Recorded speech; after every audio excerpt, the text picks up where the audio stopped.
Olá, bom dia! Começando o primeiro programa de 2019. Muito obrigada pela sua audiência. Que bom que você está ligado aqui na Band. Convidamos para participar deste programa, aqui no estúdio, o idealizador do Banco de Sangue Virtual, Ricardo Nunes, o infectologista Ronaldo Campos Alau, a ginecologista Luciara Casagrande Batista, e o clínico geral Carlos Eduardo Nogueira Carvalho. Vamos falar sobre os cuidados com a nossa saúde durante o verão e como se prevenir de uma doença que, infelizmente, ainda apresenta taxas muito altas aqui em Porto Alegre. E tem mais! Fui para a cozinha e preparei uma receita de barrinha de cereal com casca de banana. Acredita? É o mais saudável que já começou!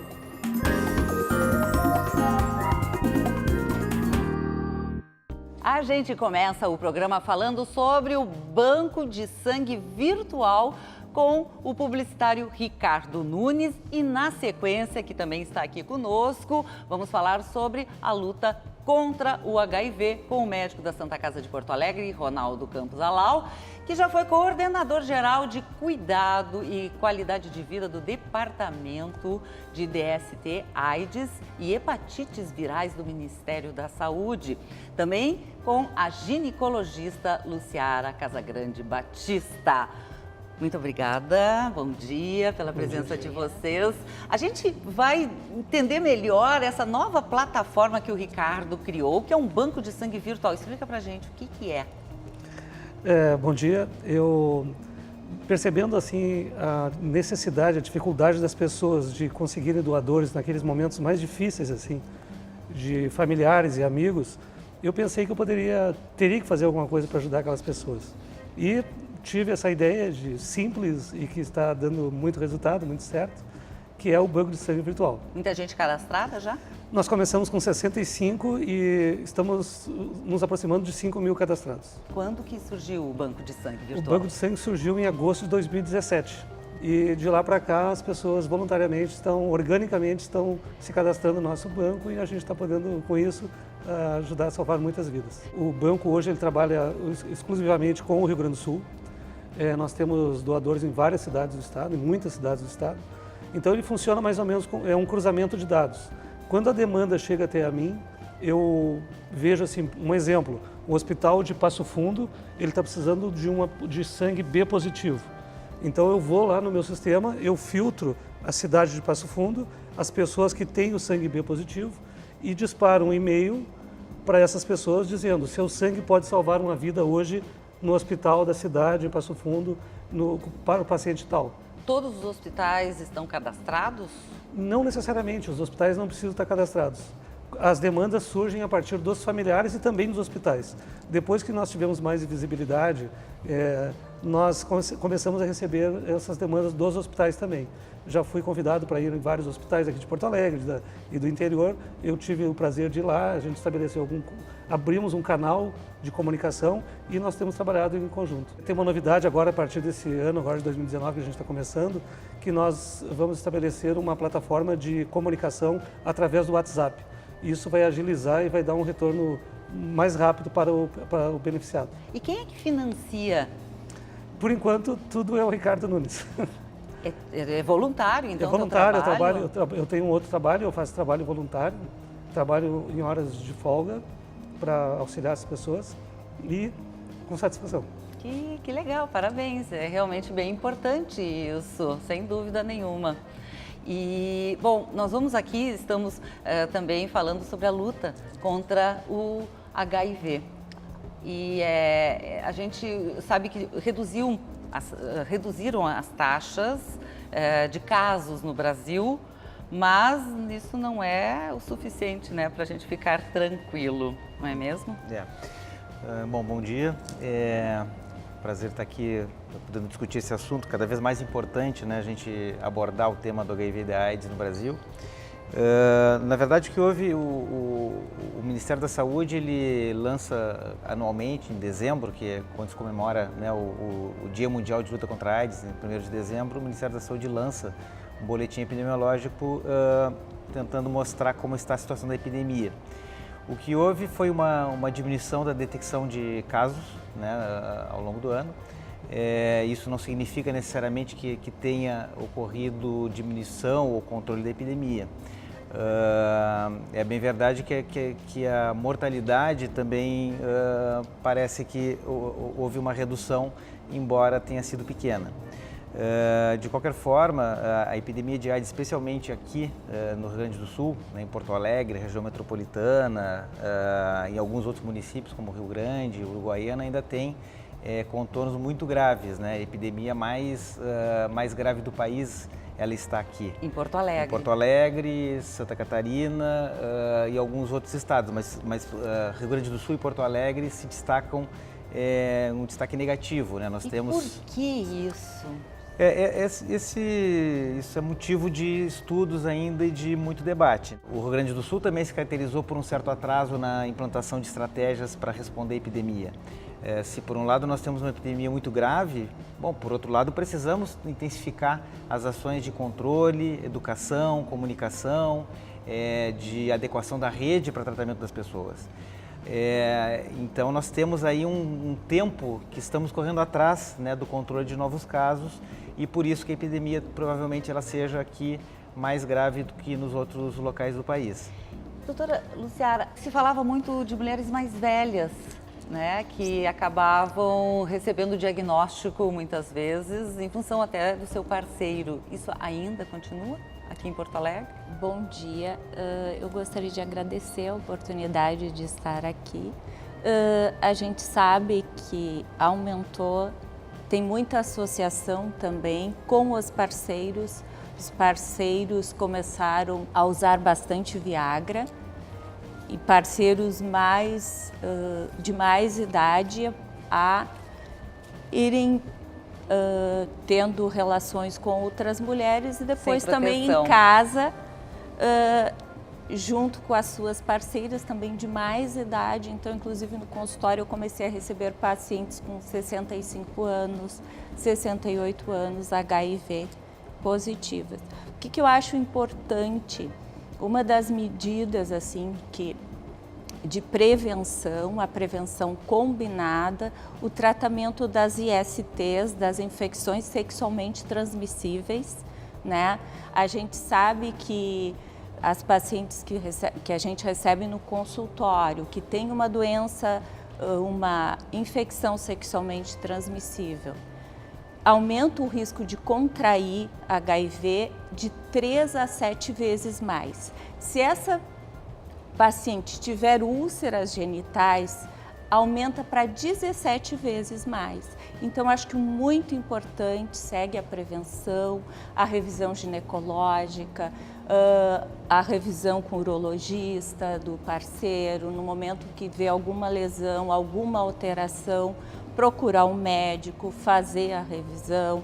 E o que eu acho bem importante agora, que o Ronaldo também pode falar, é o PrEP, que hoje existe a profilaxia pré-exposição, que a gente pode usar nas parceiras que desejam engravidar, soro discordantes, onde o marido tem uma carga viral indetectável, poderá usar durante a gestação e durante o aleitamento para não vir a ter HIV e também a não ter a transmissão vertical para a criança. A PrEP está disponível para toda a população? Não. Na verdade, assim, nos últimos anos, né, como começaram a aparecer medidas outras além do uso de preservativos, né? A circuncisão, por exemplo, masculina é uma estratégia mais voltada para casais, redução da transmissão heterossexual na direção mulher-homem, né? Então, contexto africano, por exemplo, que tem epidemias assim, com uma transmissão heterossexual mais importante, ela já foi implantada. Aqui no Brasil, já há alguns anos se usa a profilaxia pós-exposição, que consiste no uso de medicamentos, né, durante um mês, caso caso tenha ocorrido alguma exposição de risco sem o uso de preservativos. Isso é importante, né? Às vezes as pessoas ainda não sabem dessa profilaxia pós o... Existe muita desinformação ainda. E qualquer posto de sentido, saúde, as pessoas que, por exemplo, em casos de violência sexual, as mulheres... Violência sexual e exposição sexual consentida também. Consentida também. Desde que tenha ocorrido alguma falha no uso do preservativo, ruptura ou por alguma razão não tenha sido utilizado. Então, dentro de um tempo... período de até 72 horas, né? Pode procurar. Mas quanto mais cedo, melhor. Está disponível, por exemplo, em Porto Alegre, em unidades de pronto atendimento, e nos serviços que atendem pessoas com HIV ou AIDS, né, no seu horário de funcionamento. A profilaxia pré-exposição, ela consiste no uso de medicamentos, né, que são bastante seguros e eficazes, por pessoas que não têm HIV, por pessoas que são soronegativas, mas que por alguma razão têm dificuldade na utilização do preservativo. No Brasil, há cerca de 2.000 pessoas utilizando a profilaxia pré-exposição.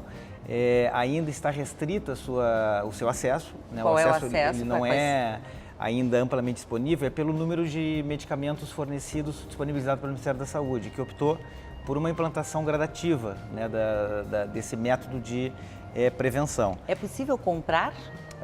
É possível, o custo é alto, né? Quanto? São medicamentos em torno de R$1.000 por mês.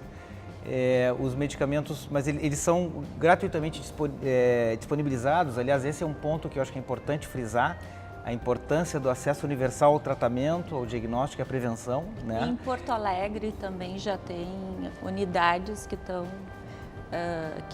está disponível, né? A profilaxia pré-exposição, sim. Existem algumas unidades que disponibilizam, né? O Sanatório Partenon, a unidade de Santa Marta e o ambulatório de dermatologia sanitária na João Pessoa disponibilizam, mas são só 3 serviços, né, para uma epidemia que é bastante grande, considerando também a região metropolitana, né, de Porto Alegre. Esses medicamentos têm efeitos colaterais?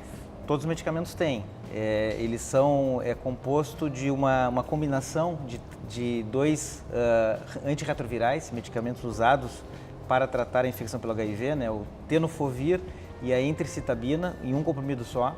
A pessoa utiliza um comprimido por dia, conseguindo utilizar um comprimido por dia, a eficácia é muito elevada, né? É contínuo daí o uso. Isso. Contínuo, né? Se recomenda também, os serviços que abordam com profilaxia pré-exposição fazem isso, né? Fornecimento também, e é importante que as pessoas utilizem preservativos. Mas é 100% seguro?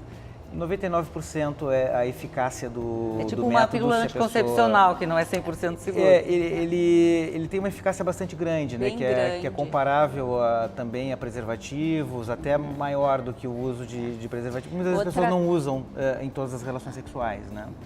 Outra coisa que eu acho importante, quando tu inicia com PrEP, os usuários que vão ter relações anais, após a primeira semana do uso contínuo da medicação, ele já vai ter eficácia a medicação.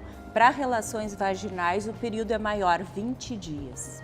Então, para mulheres profissionais do sexo, eu acho uma coisa bem relevante informar que não começou com a medicação e já faz efeito. Vai ter... Tem uma janela. Um período de 20 dias. Nas relações anais, 7 dias já começa a funcionar. O outro ponto que eu acho que é importante ressaltar em relação ao uso de medicamentos é o tratamento de quem tem HIV, né? Tratamento, por isso também a ênfase para o diagnóstico precoce, o diagnóstico cedo. E para o diagnóstico cedo, romper as barreiras de acesso, né? Promover acesso e inclusão das populações mais afetadas pela epidemia.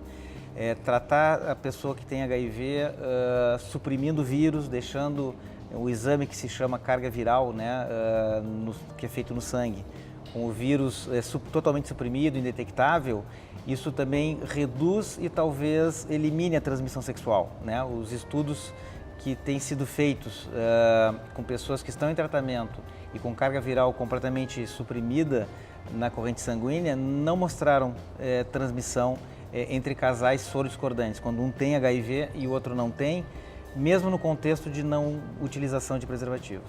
Então, isso é bastante importante para a prevenção também. Muito obrigada pela participação de vocês, agradeço imensamente essas informações que são tão importantes e parabéns pelo teu trabalho, que é muito bonito também.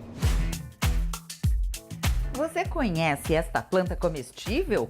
Ela é chamada de penchai, pak choi ou chinesinha.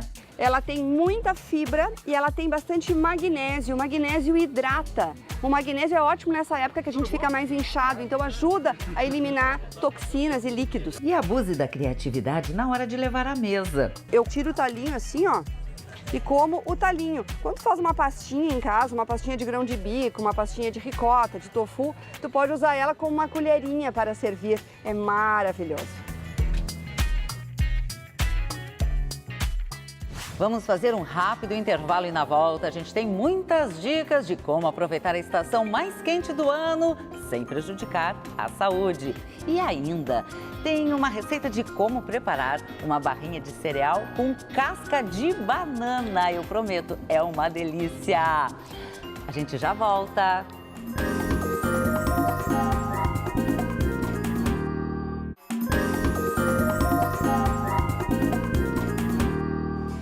Estamos de volta e agora a gente fala sobre os cuidados com a saúde no verão.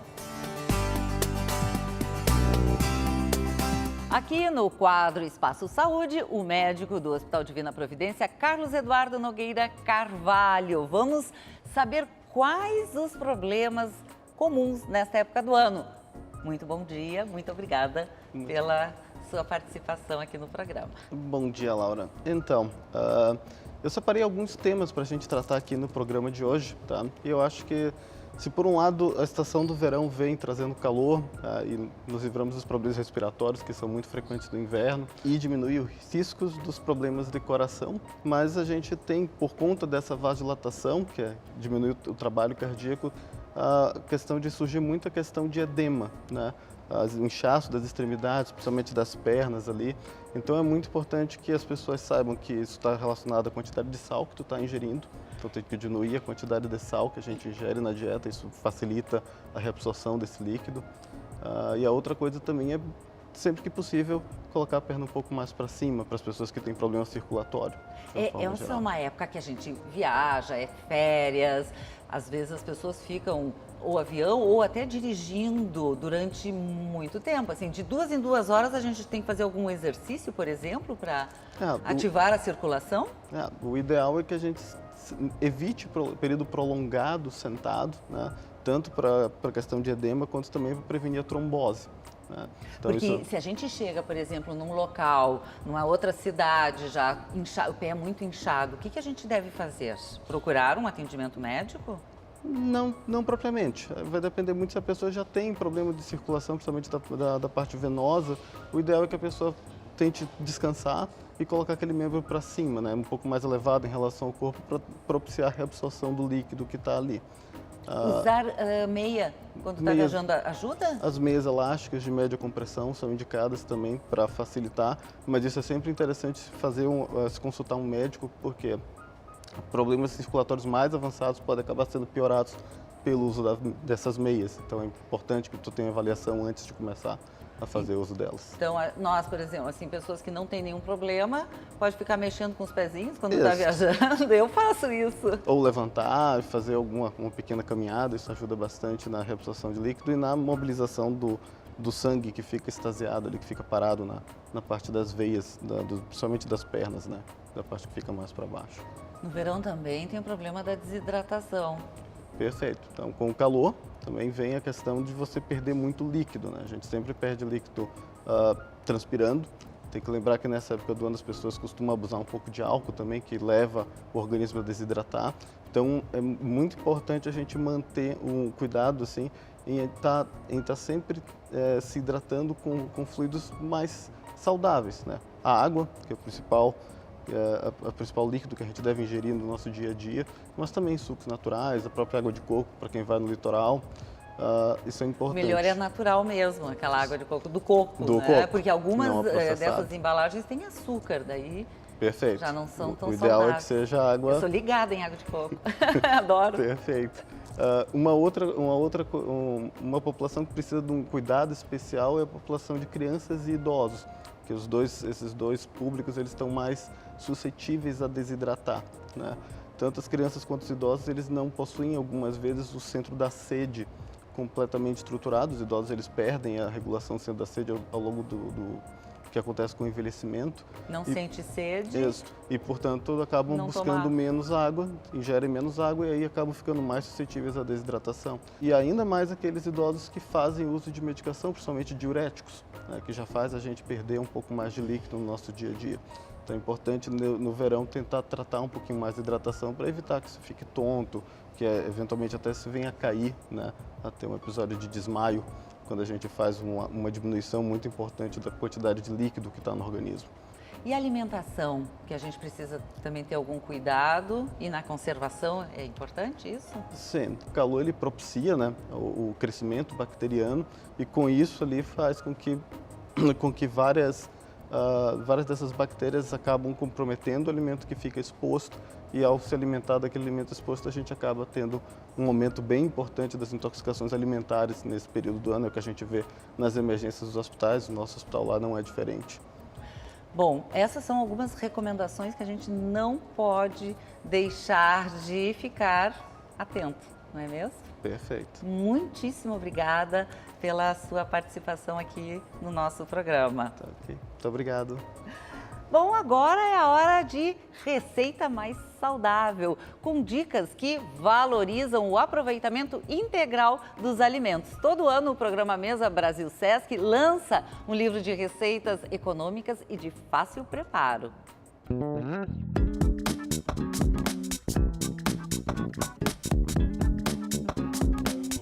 Esses livros trazem orientações de nutricionistas que podem mostrar, por exemplo, o calendário da economia no mês de dezembro, no mês de janeiro, quais são as frutas, as hortaliças da época e as receitas. Todos os livros são entregues para as entidades sociais que participam do programa Mesa Brasil Sesc. Quem não faz parte, a gente pode não ter o livro em mãos, mas pode ter ele através do site. Você entra ali e consegue acompanhar todas as receitas. Hoje nós vamos fazer uma receita aqui, ó, desse livro, que é uma barrinha de banana. Cadê a receita? Tá aqui, ó, vou procurar a receita. Tem muitas receitas. Nossa, mariola de casca de banana, cocada de beterraba com cenoura, bolo, pudim de goiaba com casca. Uau! Geleia, bolo de maçã com aveia. Cadê a minha receita de hoje? Atenção! Essa aqui, barrinha de cereal de banana. Essa é a receita.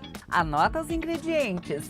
2 xícaras de aveia em flocos, 2 claras de ovos, 2 cascas de banana, 1 banana amassada, 1 xícara de açúcar mascavo. Eu acho muito açúcar, então na minha receita, essa aqui, eu não vou usar açúcar, ou bem pouquinho, 1 colher de água.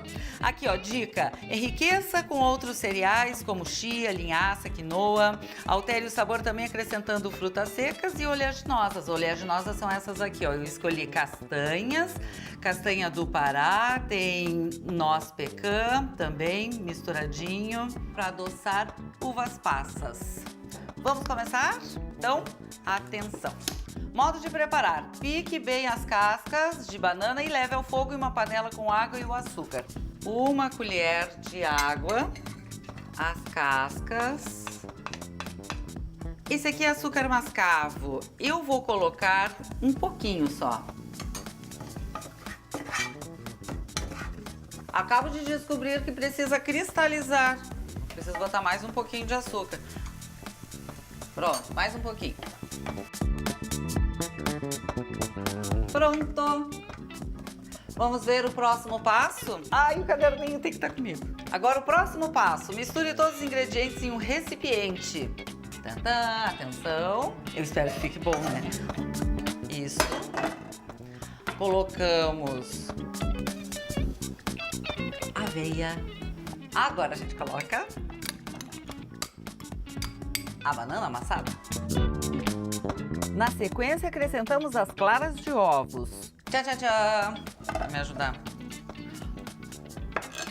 Vou botar umas passas para dar um docinho. É a primeira vez que eu tô fazendo. E eu acredito no livro de receita. Tanã, tanã, tanã. Música, maestro. Não tá grudando. Ai, tanto esforço, tanto esmero. Com as mãos bem limpas agora. Vou fazer assim, ó. Olha, grudou.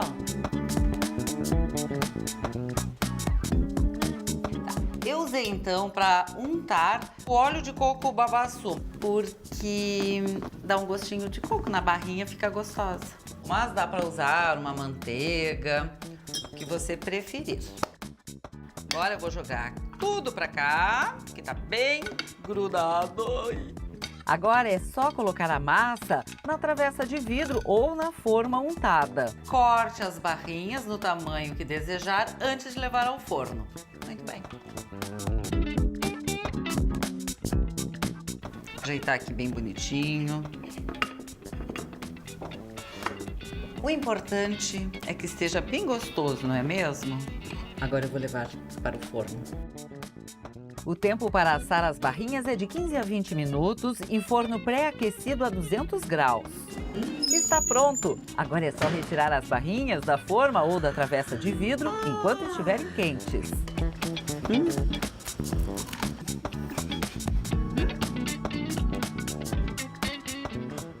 Espero que você tenha gostado da minha receita. E o programa de hoje fica por aqui. Obrigada pela sua audiência. E não esqueça de curtir a página da Band no Facebook e no Instagram também.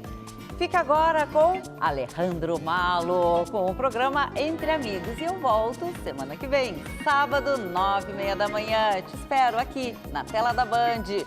Tchau e um ótimo final de semana para você.